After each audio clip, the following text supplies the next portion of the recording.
Before sunrise, a bronze horn tears through the darkness. You have slept in your clothes. Now someone is hammering on the barrack door, ordering you outside. This is Vindolanda, a wooden Roman fort in northern Britain around the year 100. For the next 24 hours, you will live as one of its ordinary soldiers. Rome is more than 1,000 miles away. The frontier begins outside. Hadrian's wall does not exist yet. Beyond the earth rampart are farms, tracks, forests, and communities that Rome has conquered, but never completely controls. You have minutes to dress, arm, and report. Miss the formation and Roman discipline will punish you. Meet trouble beyond the gate and the frontier may do worse. You are called a Roman soldier, but you are not a Roman citizen. You are Batavian, recruited from the wet Rhine Meuse Delta in what is now the Netherlands. Your unit is the Ninth Cohort of Batavians, infantry and cavalry posted to this cold edge of the empire. Your bargain with Rome lasts roughly 25 years. Make it through those years and Rome may finally make you a citizen. Your marriage can become legal, and your children gain a different future. But first you have to survive. The fort around you is not the stone ruin tourists will see centuries later.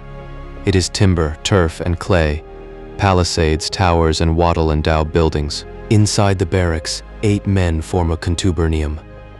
You share cramped rooms, work, meals, and the smell of damp wool, leather, smoke, and bodies. Northern Britain changes the uniform. You pull on a wool tunic, short trousers, and thick socks. A heavy cloak served as your blanket during the night. The socks are not a modern guess. Letters from this frontier mention socks, sandals, and underpants. Rome's army conquers kingdoms, then writes home for warmer clothing. Over the tunic comes an iron mail shirt.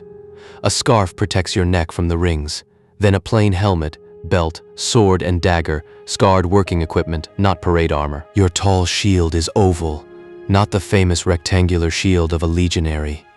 Wood, leather, and a metal boss must protect most of your body without blinding you. Breakfast begins with yesterday's labor. Grain is the army's foundation.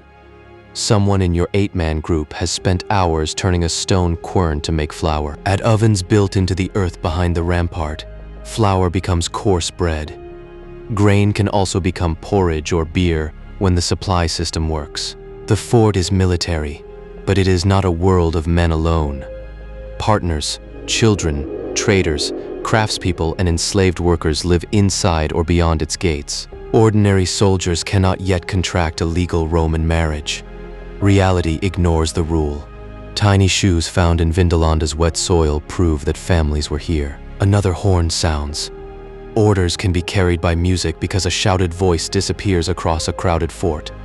You move toward the headquarters with your sentry. Rome loves paperwork. Clerks write names, duties, rations, leave, and sick days on thin wooden tablets.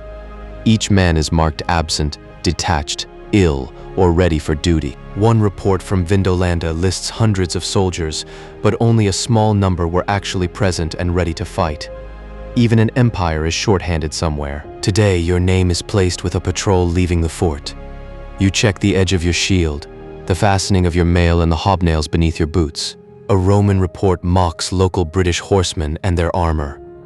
It reveals Roman arrogance as clearly as it describes the enemy. Contempt is dangerous. The people beyond the gate know every ridge, stream, and hidden path. You know the straight road Rome has cut across their land. The timber gate swings inward. There is no stone wall stretching from sea to sea. Behind you is a fort. Ahead of you is an occupied country. Your patrol steps onto the Stanigate, the military road running east and west across northern Britain. Wheels, hooves, and boots have churned its edges into mud. Hobnails bite into firm ground and slide on wet timber. Your cloak absorbs rain. Mail pulls at your shoulders. The shield becomes heavier every time the wind catches it. Ignore the giant pack weights from dramatic thumbnails. A soldier's load changes with the job. Today you carry weapons, a cloak, food, and the patrol's tools. The men spread far enough to move, close enough to answer an order. A Batavian cavalryman ranges ahead while the infantry watches the slopes and drainage gullies. This is not an empty wilderness. Smoke rises from farmsteads. Local families grow food, move animals, and trade with the same army that occupies their country. British carts really delivered grain to Vindolanda. Other tablets record hides, wheat, pork, salt, and beer. The frontier is held by contracts as well as swords. Most Roman military work is not battle. Soldiers build roads, repair bridges, cut timber, guard supplies, escort messages, and construct baths, hospitals, and workshops. That work does not make the army gentle. Training is relentless because formation matters more than heroics. One frightened gap can expose every man beside it. At a rise above the road, the patrol halts. You lower your load, but keep the shield close. The cavalry scout has disappeared beyond the next ridge. Rain erases distance. The fort behind you vanishes into gray. For the first time today, Rome feels less like an empire than a small group of wet men waiting. No ancient writer recorded this exact patrol, so what follows is a careful reconstruction. The risk was real. Movement in the distance might mean traitors, thieves, or an attack. Hooves strike the road beyond the ridge. One horse. Fast. Your officer raises a hand and the line closes without shouting. Shields overlap. Spears angle forward. Rain ticks against iron and wood. You can hear the man beside you breathing through his nose. The rider appears. Your own scout. He reports movement in the hollow behind him, several figures, animals, and carts approaching through poor visibility. No one relaxes. Raiders can walk beside stolen animals. Traitors can carry knives. A wrong decision can kill civilians, soldiers, or the fragile trust that keeps supplies moving. Shapes emerge. First spear points, then harness, then sacks beneath soaked covers. The patrol holds while an interpreter and officer move forward. They are local carriers bringing grain and hides toward the fort. Not an army. Not today. The spear in your hand feels suddenly heavier than it did a moment ago. The danger passes, but the work does not. A cartwheel has sunk deep at the road's edge. Soldiers and carriers push together while mud climbs over their ankles. This is frontier life. Suspicion, force, and dependence squeezed onto one muddy road. Rome needs the people it watches, and watches the people it needs. You return near dusk beside the supply carts. The timber towers appear first, then the palisade, then orange firelight leaking through the gate.